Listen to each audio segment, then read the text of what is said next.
Karena mereka-mereka ini Bapak Ibu adalah pewaris para nabi. Pewaris para nabi, dan itu disampaikan sama beliau dari lisannya, al ulama warathatul anbiya.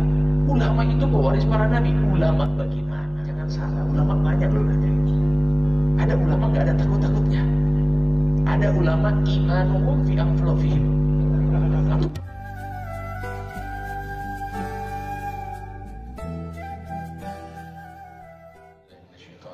Bismillahirrahmanirrahim. Assalamualaikum warahmatullahi wabarakatuh.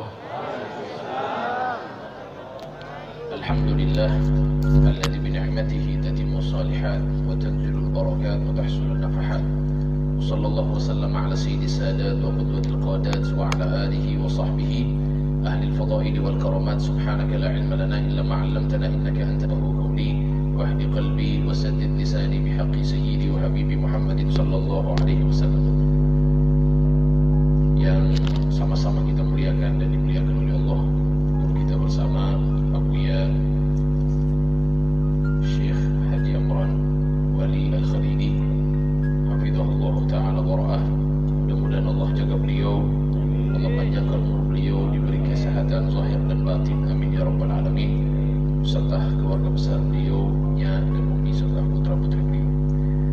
Juga yang kami hormati dan kami muliakan para dewan guru yang hadir. Ada guru kita bersama Kiai Haji Zain yang Masya Allah jauh-jauh datang untuk kita di Aceh. Juga kepada para guru yang tidak bisa saya sebutkan satu persatu, para wali, para tokoh agama, tokoh masyarakat, tokoh pendidik, pengurus besar MPTTI se-Indonesia yang alhamdulillah hadir. Mudah-mudahan kita semua yang hadir hatinya dibersihkan oleh Allah Subhanahu wa taala. Alhamdulillah, tadi kita sudah mendengarkan banyak nasihat dari para pembicara, terakhir dari Dr. Hamdan Nadiku. Beliau juga ini termasuk guru saya dulu. Saya ini masih muda, jadi beliau ini guru saya masih sekolah.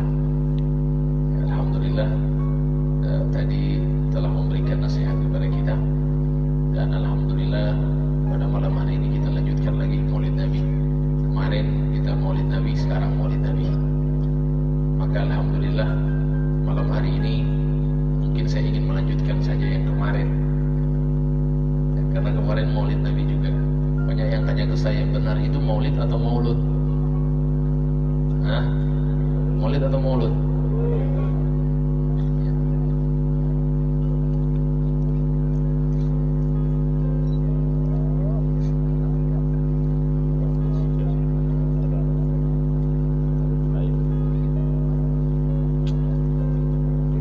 Maulid, ada yang mengatakan Maulud.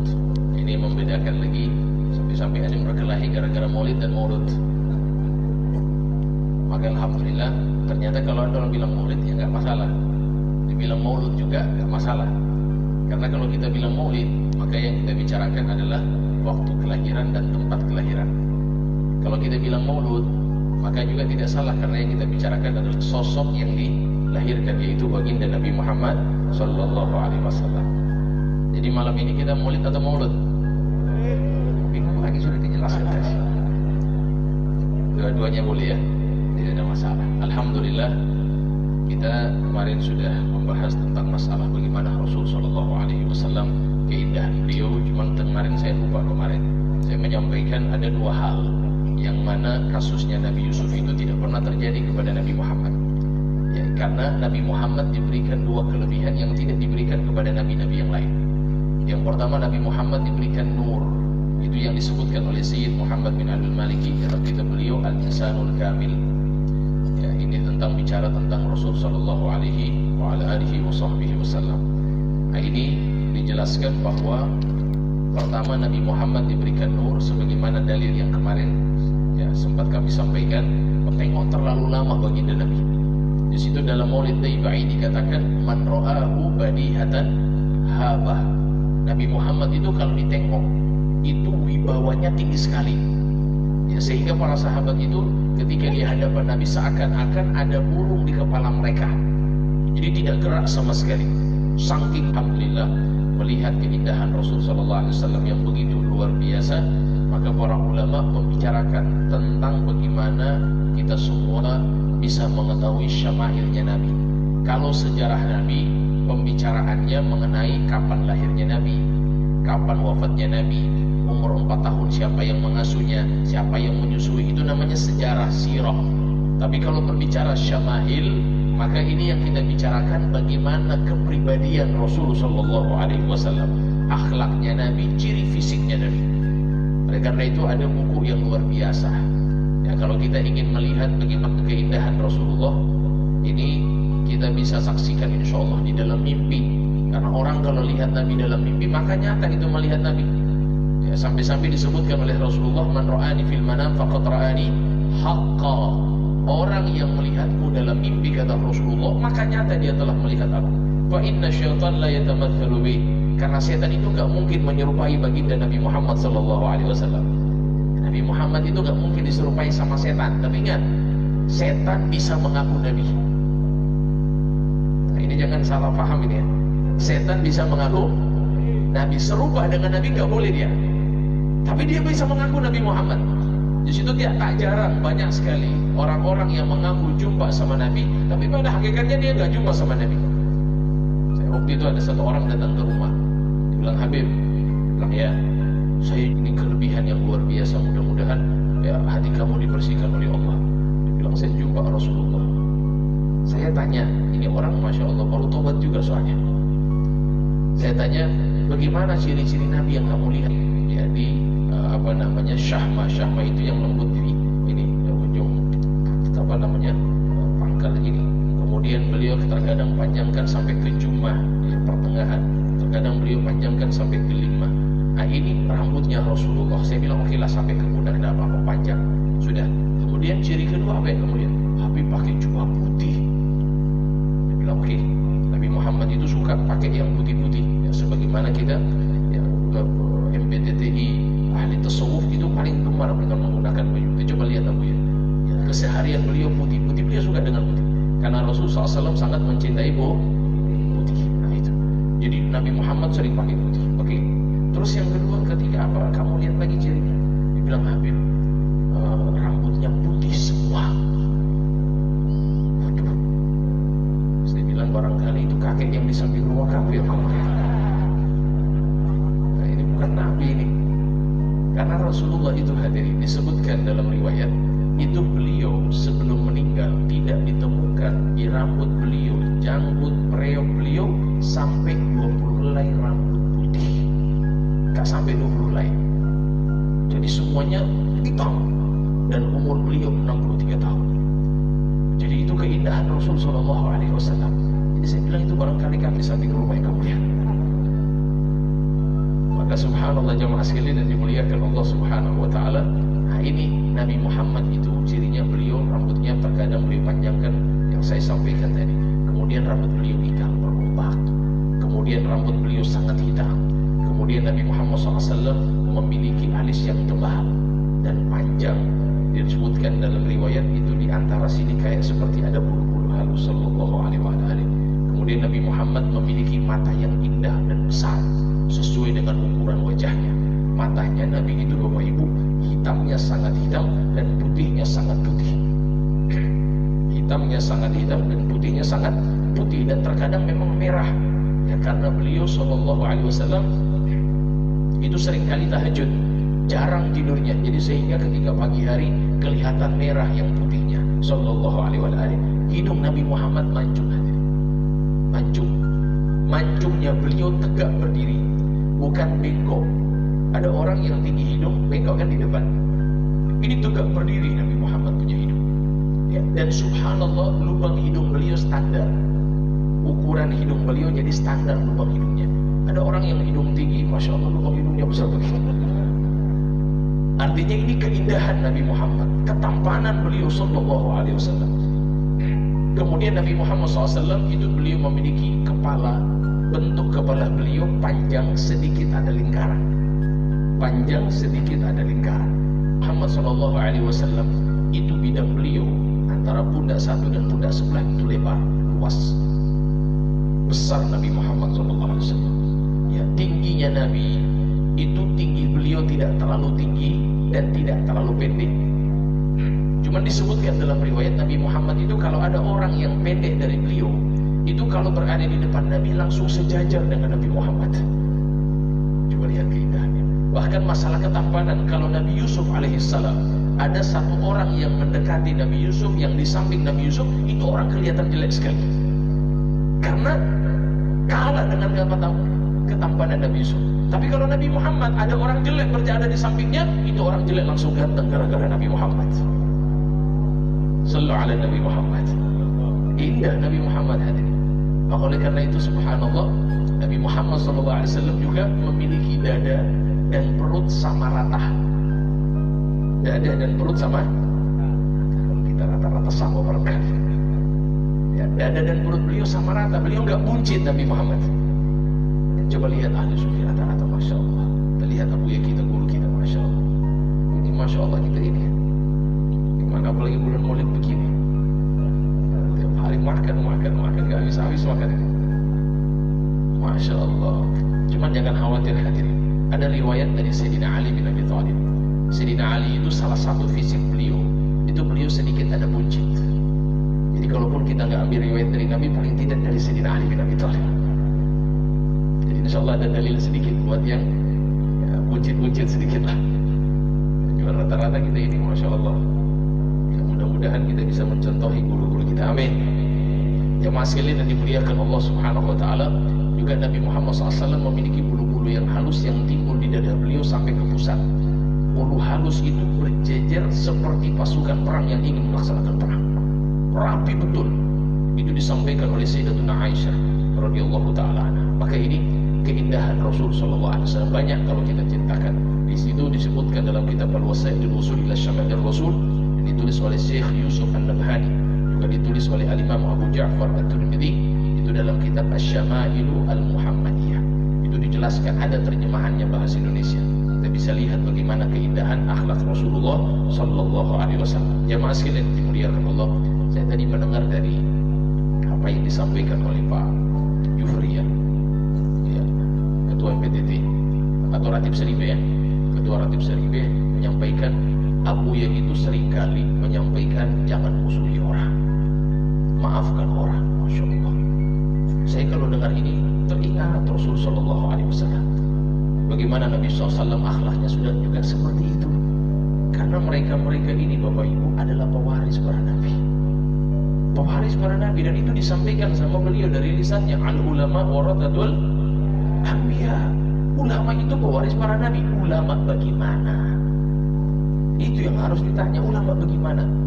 Ulama begini, yang mengajarkan kepada kita akhlak, yang mengajarkan kepada kita gak musuh sama orang, yang mengajarkan kepada kita maafkan orang. Ini seperti guru kita. Mau cari di mana lagi hadirin? Ini masya Allah, perjuangan beliau ini sudah terlalu banyak buat kita. Tadi Wali Jakarta bilang, kalau seandainya umur beliau ini, gak perlu lagi pikirkan kita orang ini sebenarnya. Itu fokus mau ibadah, mau baca Quran sendiri, sudah gak usah mau pusing lagi dengan manusia. Tapi beliau sangat sayang dengan kita hadirin. Sangat sayang dengan kita. Jadi sisa-sisa umur tua beliau bukan dimanfaatkan untuk pribadi dan keluarga, tapi dimanfaatkan untuk kita semua. Coba lihat kecintaan itu. Dan ini akhlak Rasul sallallahu alaihi wasallam. Oleh karena itu jamaah sekalian, Nabi Muhammad itu jangankan muslim, jangankan non muslim, sampai musuhnya pun dicinta sama Nabi. Musuhnya Nabi dicinta. Masya Allah. Gak pernah Nabi Muhammad balas. Antum tahu Abu Jahal kan? Ketemu di mana waktu itu sama Abu Jahal? Ini Abu Jahal saking bencinya sama Nabi, setiap hari dia bikin lubang. Dan lubang itu gang yang selalu dilewati sama Nabi, gak ada yang lewat kecuali Nabi Muhammad. Dibikin lubang, sehingga kalau itu Nabi Muhammad lewat, jatuh di lubang situ. Itu kadang-kadang hanya setengah badan, sehingga Nabi Muhammad bisa berdiri kembali. Besoknya dibikin lagi sama Abu Jahal. Padahal sudah ditutup oleh sahabat, masih dibikin juga sama Abu Jahal. Karena Abu Jahal, dan Rasulullah tahu yang bikin Abu Jahal. Coba lihat, dibikin sama Abu Jahal. Saking Abu Jahal sudah jengkel, Nabi Muhammad gak pernah marah. Jengkel karena gak pernah. Nah, itu juga yang dikhawatirkan kayaknya.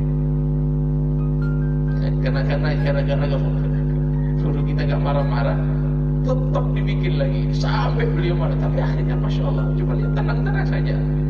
Lihat Abuya nggak ada marah sama sekali, tenang-tenang aja. Kegiatannya tetap jalan, ngajarnya tetap jalan, biasa-biasa saja. Subhanallah, digali lubang lagi sama Abu Jahal, sehingga kalau Rasulullah jatuh itu nggak bisa berdiri kecuali dibantu sama orang.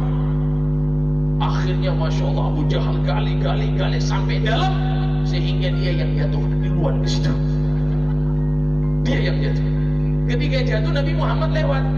Ketika lewat Rasul Sallallahu Alaihi Wasallam, maka dilihat sama Nabi, dibilang, ya Muhammad tolong saya. Kata Nabi, Masya Allah, Abul Hakam. Abul Hakam ya, namanya itu Abul Hakam, bapaknya bijaksana. Ya, cuman gara-gara kebodohannya lebih banyak daripada bijaksana, maka dipanggil Abu. Nah, itu sejarahnya. Ya, kebodohan bapaknya orang bodoh itu. Subhanallah, Nabi tahu. Ditanya sama Rasulullah, kenapa kamu di sini? Apa dijawab sama Abu Jahal? Oh, ini kemarin ada anak-anak gali lubang di sini dan saya jatuh di sini. Padahal dia gali tadi. Ditanya sama Nabi, kenapa kamu ditang? Tolong saya, wahai Muhammad, saya mau ke atas. Coba lihat, kalau kita musuh kita sudah seperti itu, yang setiap hari sakitin kita, itu mungkin kalau sudah begitu ya sudah posisinya tinggal dikubur hidup-hidup saja. Sudah ditaruh di dalam bawah begitu, coba bayangkan. Tapi akhlaknya Rasulullah, beliau taruh tangannya mulia, tangan yang indah, yang tangan itu Bapak Ibu, Nabi Muhammad punya tangan itu subhanallah lebih lembut daripada kain sutra. Disampaikan oleh Sayyidina Anas dengan lisannya. Kata Sayyidina Anas, wallahi saya sudah pegang sutra yang paling halus, tapi demi Allah tidak ada yang lebih halus dari tangan Rasul Sallallahu Alaihi Wasallam. Ditaruh sama musuhnya, dikasih sama musuhnya hadir. Subhanallah, tangannya Nabi itu, keringat beliau saja wangi hadir. Keringatnya Nabi wangi. Itu sahabat Nabi, kalau Nabi Muhammad berkeringat, itu mereka ambil peluru, mereka ambil wadah kecil, mereka taruh gitu. Sehingga keringatnya Nabi jatuh dibikin sebagai parfum, bagi parfum. Ada yang tanya, kenapa kok Nabi Muhammad pakai parfum? Nabi Muhammad pakai parfum supaya menjadi syariat buat kita. Ingat, Nabi Muhammad pakai parfum supaya jadi syariat buat kita, supaya jadi sunnah buat kita. Kalau enggak itu, ya Allah, ngapain Nabi Muhammad pakai parfum? Keringat Nabi sudah harum daripada parfum. Wangi Nabi Muhammad. Sampai-sampai subhanallah jamaah sekalian, Nabi Muhammad itu kalau lewat di lorong, di gang, itu Masya Allah, setelah Nabi Muhammad lewat 3 hari dari situ, ada sahabat yang lewat. Oh, Nabi Muhammad lewat baru lewat dari sini, padahal sudah 3 hari yang lalu. Baunya sampai 3 hari hadirin. Itu bau wanginya Nabi Muhammad. Kalau kita gimana kira-kira? Ya kayaknya dia tadi lewat dari sini, kenapa bau sekali soalnya di sini? Nabi Muhammad wanginya bukan main. Rasul Sallallahu Alaihi Wasallam hadirin, itu beliau ludah beliau, kalau beliau buang ludah gak sampai di tanah, itu ludahnya sudah dirampas oleh para sahabat. Itu dirampas oleh para sahabat. Justru itu saya heran sebenarnya. Kalau seandainya ada orang yang menghormati guru, yang mungkin lihat sama orang berlebihan, biasa aja deh. Jangan terlalu berlihat begitu. Lihat para sahabat sama Nabi, lebih luar biasa lagi. Penghormatan kita tidak sampai seperti itu. Tapi subhanallah, kita baru lakukan sedikit. Misalnya Abuya lagi jalan, kita berdiri. Orang-orang pasti bilang, kenapa kok berdiri semua? Itu ta'zim, penghormatan.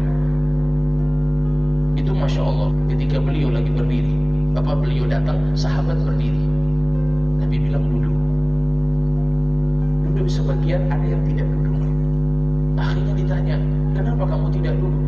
Dia bilang, bagaimana saya bisa duduk melihat keindahan yang luar biasa ini? Akhirnya Nabi hanya diam. Nah, ini orang yang paham berarti.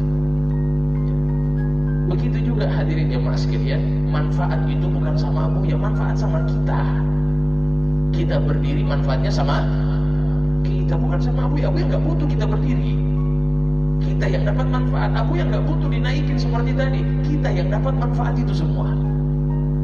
Oleh karena itu jemaah sekalian yang dimuliakan Allah, orang yang menghormati ulama, menghormati guru, berarti sama dia menghormati Nabi Muhammad SAW. Karena penghormatan ini bersambung hadirin, dari guru beliau, dari guru beliau, dari guru beliau sampai kepada kanjeng Nabi Muhammad SAW. Oleh karena itu jemaah sekalian yang dimuliakan Allah Subhanahu Wa Taala, ada satu hadis dikatakan, barang siapa yang menziarahi ulama, maka sama saja menziarahi guru. Itu kata Nabi. Inna ibadihil ulama. Nah, itu ulamanya. Syaratnya satu. Ulama itu takut sama Allah. Takut sama antum, jangan salah, ulama banyak loh. Ada ulama nggak ada takut-takutnya. Ada ulama imanuhum fi anfusihim. Antum harus tahu itu. Serius ya. Jangan sampai kita seperti itu. Ada ulid, oh ya nanti saya akan lakukan itu semua. Tapi mereka yang takut sama Allah, nggak ada kayak gitu. Biasa aja. Kalau orang kasih uang nggak mau. Iman mereka tidak bisa diukur dengan uang hadirin.